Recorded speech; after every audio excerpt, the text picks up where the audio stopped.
Hey everybody, it's Murgo, and today we're going to be talking about the upcoming events for Jaina Proudmoore.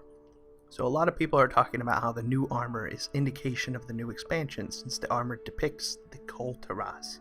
I checked on the PTR if it was possible to see Kultaras on Azeroth, but the clouds from the Maelstrom make it impossible.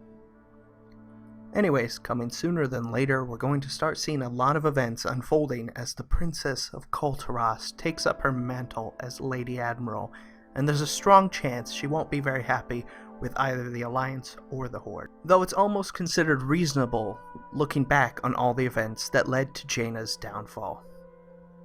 Jaina assisted in the killing of both her father and her lover. She watched the city that she built with very mild and peacegoing folk destroyed violently without reasoning, as she was forced to see her leader and her friends killed before her very eyes. Even more recently, she had to watch another great leader fall because of what she believed to be the cause of a betrayal of the very tenuous pact between the Alliance and the Horde. Plenty of reasons to lose one's mind, but let's go into each with a little more detail. Jaina has lost many people in her life, the first being her beloved friend and lover, Arthas. The two were very close through the majority of their life, as her father Jaina Proudmoore was a close friend of the King of Lordaeron, Tyrannus Menethil, who was the father of Arthas. This means that growing up, they seen each other frequently and began a close friendship, though it was abruptly halted when Jaina was sent away to study because of her strong gift for magic. Though her studies made it difficult for the two to be together, they still saw each other, even to the point where they eventually became lovers. It was not long after, though, that Arthas began his true descent into corruption. At Stratholme, Arthas recommended murdering the civilians who had already been plagued. Uther adamantly denied this method, even if it meant letting them become a threat to deal with later. Arthas denounced him, stating that it was an act of treason, so he rallied his forces, and to his dismay, Jaina refused to join him in the assault. She was upset, though this was only the beginning of Arthas' descent into madness, which she would later come to see. Jaina was a very strong advocate of peace between both the Horde and the Alliance, forming a very close bond with the orc Thrall, even to the point where one of the decoded messages jokes stating, "Thrall and Jaina sitting in a tree, Kissing." So when her father, who along with many other members of Kultaras, hated the orcs, it was hard to convince him otherwise. He sent his men raiding the shores, murdering innocent orcs, but eventually found himself retreating to the town Theramore, which Jaina had built. Despite pleas from Jaina, her father refused to listen, at which point, in the name of peace, assisted Thrall and Rexxar into a breaching Theramore, where she ordered all forces to stand down. When reaching her father, Thrall and Rexxar gave one last plea, begging him to understand the Horde were not the monsters they once were. He failed to agree and began attacking where Rexxar struck him down. Jaina cried over her father's body, with her last words to him being, "Why didn't you just listen?" Rexxar looked at Jaina and reminded her to remember her father as the strong, proud warrior he was. Following the death of her father, which wore on her greatly considering she essentially orchestrated it, she had to assist in the fight against Arthas, more rightfully known as the Lich King. Throughout her battles on Northrend, she had to hear of the absolute heinous and horrible acts that the man she loved was committing. Jaina never gives up hope, though. In the Halls of Reflection, she confronts the Lich King, hoping to save him, or rather the small part of Arthas that still resided inside. She quickly finds out there's no way to convince him, and you flee, escaping with her.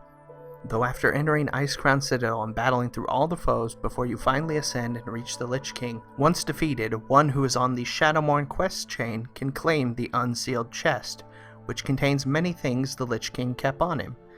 Of his belongings, one of them is Jaina's locket, which the caption reads, "Once it held her image, he always wore it close to his heart." Jaina cries because it means that even in the darkest hour, when the Lich King had all but taken over Arthas, there was still a small sliver of humanity in him. He still held his love for Jaina, even at the very end. Jaina felt guilty for what happened to Arthas. She blamed herself. What if she had done something different? Could Arthas have been saved if Jaina had intervened sooner? Could she have prevented all of this? So not only had she assisted in the death of her father, She had also helped to kill the only man she had ever loved. Jaina's sorrow doesn't end though. After the events in Northrend, Deathwing, the Great Aspect, had lost all sanity.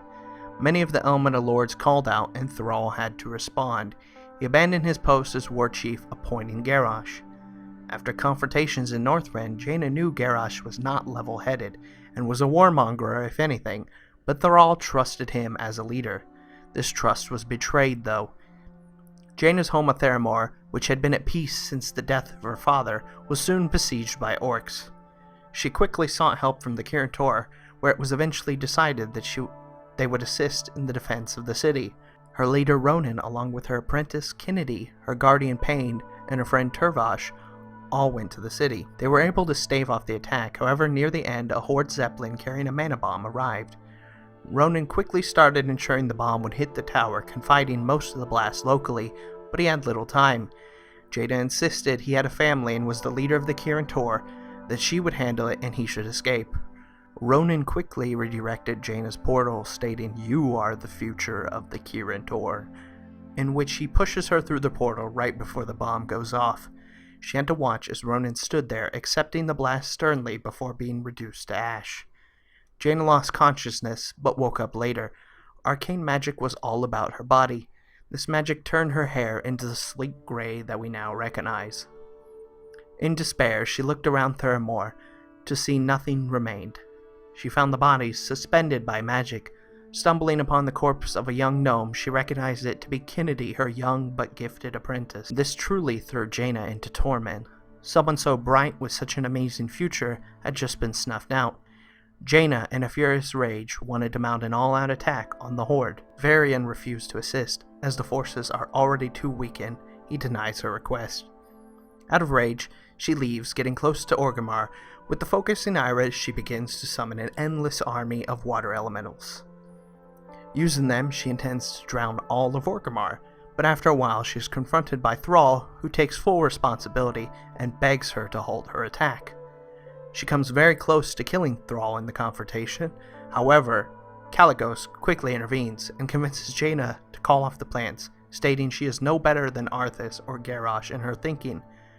She realizes this to be true and dispelled the monstrous wave of water. She jumps upon Kalec's back and asks him to fly near the city, only to realize the Alliance fleet was in the midst of fighting the Horde's enslaved Kraken.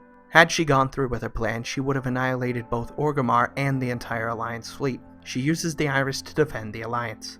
After the victory, Kalec flies Jaina to Theramore, where she begins crying after truly realizing what had happened. Kalec comforts her, and they kiss, beginning their relationship. Later, Jaina goes on to find out this was all planned. The Blood Elves of the Kirin Tor were assisting the Horde, despite the Kirin Tor's opposition and supposed neutrality in the war. They assist the Horde in all of this madness. Jaina had calmed down, but this just returned the feelings of hatred and rage. Not only had Garrosh gone mad with power, she couldn't trust the mages of the Kirin Tor. She, as the new leader of the Kirin Tor, voted to ban all Horde members immediately. They were all quickly exiled from the city, so it was as if she had been betrayed twice. Jaina harbored feelings of anger towards the Horde, even aligning the Kirin Tor with the Alliance. However, during the trial of Garrosh, she began to forgive. During the questioning, she surprised many of the members. A Tyran asked her, "Why didn't you destroy the city? Did you not want to be like Garrosh and the Horde?"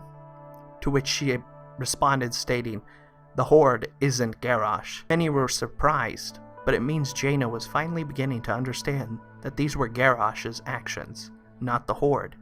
She was feeling there might be peace once again. Vol'jin even sends her a letter saying, "It took some time for me to learn what happened in Dalaran. You used to be a woman of peace. You be that no more. Garrosh scorches earth, and the dead ain't the only victims. You got no blame or hate from me. We all got our ghosts." With a feeling of relief, she thanked him. She then saw Kalec leaving the area, and in her excitement, she ran up to him, embraced him, and they kissed. Garrosh escaped shortly after, leaving open a time portal, releasing many alternate versions of people, which attacked wildly. Jaina was gravely wounded during the encounter, being shot through the chest. Anduin tried to save her, but it wasn't working. Chi-Ji, seeing this, chose to heal all of those in attendance.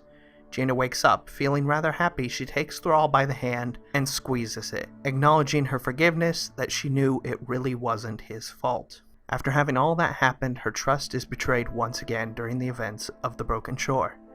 Having sided with the Alliance, she can be seen fighting alongside them during the fight. At the final confrontation, when it looks like it's about to be over, the Horde unexpectedly retreats from the fray. This results in the Alliance needing to retreat as well, though the efforts are halted, in which King Varian sacrifices his own life to ensure they escape success. Upon returning, Jaina loses all trust she once had in the Horde, refusing to deal with them under any circumstance. However, the Council of Six decidedly thinks the Horde's assistance would help in defeating the Burning Legion. So it is voted if they should be allowed back into the Kirin Tor. Jaina loses the vote 4-2, at which she abandons the Kirin Tor. In place of her, Khadgar takes up the mantle as leader. And the member which replaces him as the sixth is Jaina's lover, Kalik. So with all these events, and the now future speculated armor, it's safe to say the once forgotten Kol Tiras will be playing a big role in the coming events, with their current leader, Lady Proudmoore. It's been assumed for a while the next expansion is likely going to revolve around N'Zoth as well as the Queen Najara. I'd like to hope that Jaina comes to her senses because her story is rather tragic. I find it interesting that Kalik takes her place in the Kirin Tor as the sixth member. It leads me to believe she probably hasn't entirely abandoned the Kirin Tor, as they probably still meet one another, seeing as they are in a relationship. Though I suppose time will tell. Anyways, thank you for watching. I hope you enjoyed this, and I will be seeing you again real soon. Bye-bye.